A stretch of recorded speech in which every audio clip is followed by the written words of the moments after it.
हिंदू धर्म में भगवान विष्णु को सृष्टि के पालनकर्ता के रूप में जाना जाता है।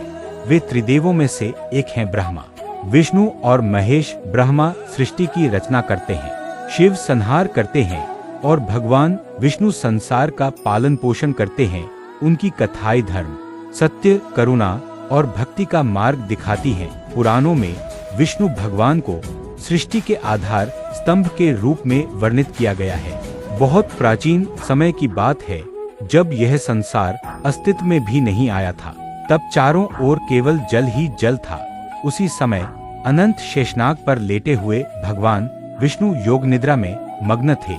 उनके नाभि से एक कमल का फूल प्रकट हुआ और उसी कमल से ब्रह्मा जी का जन्म हुआ। ब्रह्मा जी ने सृष्टि की रचना की। पृथ्वी, आकाश, देवता, मनुष्य, पशु पक्षी सब कुछ बनाया, परंतु इस सृष्टि को चलाने और उसकी रक्षा करने का दायित्व भगवान विष्णु पर था।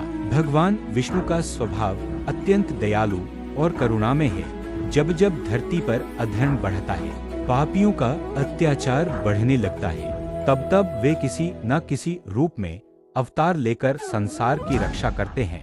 श्रीमद् भागवत गीता में स्वयं भगवान कृष्ण के रूप में विष्णु जी कहते हैं, यदा यदा हि धर्मस्य ग्लानिर्भवति भारत अभ्युत्थानमधर्मस्य तदात्मानं सृजाम्यहम्। अर्थात जब जब धर्म की हानि होती है, तब तब मैं अवतार लेकर अधर्म का नाश करता हूँ। भगवान विष्णु के 10 प्रमुख अवतारों को दशावतार कहा जाता है। इन अवतारों की कथाएं अत्यंत प्रेरणादायक हैं। सबसे पहला अवतार मत्स्य अवतार था। एक बार प्रलय आने वाली थी, तब भगवान विष्णु ने मछली का रूप धारण कर राजा सत्यव्रत को चेतावनी दी और सृष्टि के बीजों की रक्षा की। इस प्रकार संसार का पुनः निर्माण संभव हुआ। दूसरा अवतार कूर्म अवतार था। जब देवताओं और असुरों ने समुद्र मंथन किया, तब मंदराचल पर्वत मथानी के रूप में डूबने लगा। भगवान विष्णु ने कछुए का रूप धारण कर पर्वत को अपनी पीठ पर संभाला, जिससे अमृत की प्राप्ति हुई। तीसरा अवतार वराह अवतार था। हिरण्याक्ष नामक राक्षस पृथ्वी को समुद्र में ले गया था। तब भगवान विष्णु ने वराह रूप लेकर पृथ्वी को अपनी दाढ़ पर उठाया और उसे पुनः स्थापित किया। यह कथा बताती है कि जब जब संसार संकट में आता है, भगवान स्वयं उसकी रक्षा करते हैं। चौथा अवतार नरसिंह अवतार था। भक्त प्रहलाद के पिता हिरण्यकशिपु अत्याचारी राजा था और स्वयं को भगवान मानता था। उसने अपने ही पुत्र को मारने का प्रयास किया। तब भगवान विष्णु आधे नर और आधे सिंह के रूप में प्रकट हुए और हिरण्यकशिपु का वध कर भक्त की रक्षा की। यह कथा सिखाती है कि सच्चे भक्त की रक्षा स्वयं भगवान करते हैं।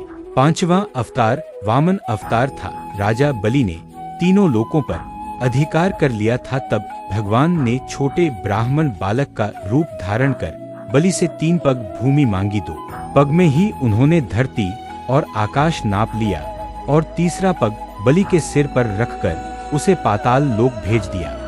हिंदू जिन्होंने धरती से अन्याय और अधर्म का नाश किया। 7वां अवतार मर्यादा पुरुषोत्तम भगवान श्री राम का था।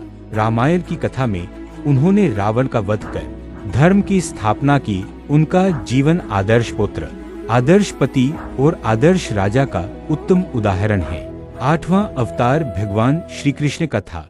महाभारत काल में जब कंस और अन्य दुष्ट राजाओं का अत्याचार बढ़ गया, तब विष्णु भगवान ने कृष्ण रूप में जन्म लिया।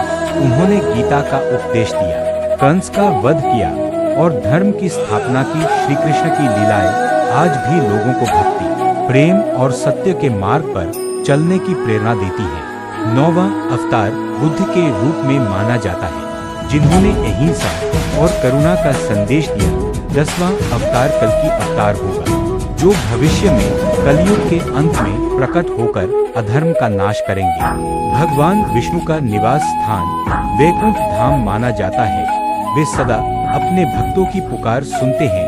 उनकी पत्नी माता लक्ष्मी धन, वैभव और सुख समृद्धि की देवी हैं। कहा जाता है कि जहां भगवान विष्णु की सच्चे मन से पूजा होती है, वहां माता लक्ष्मी स्वयं निवास करती है।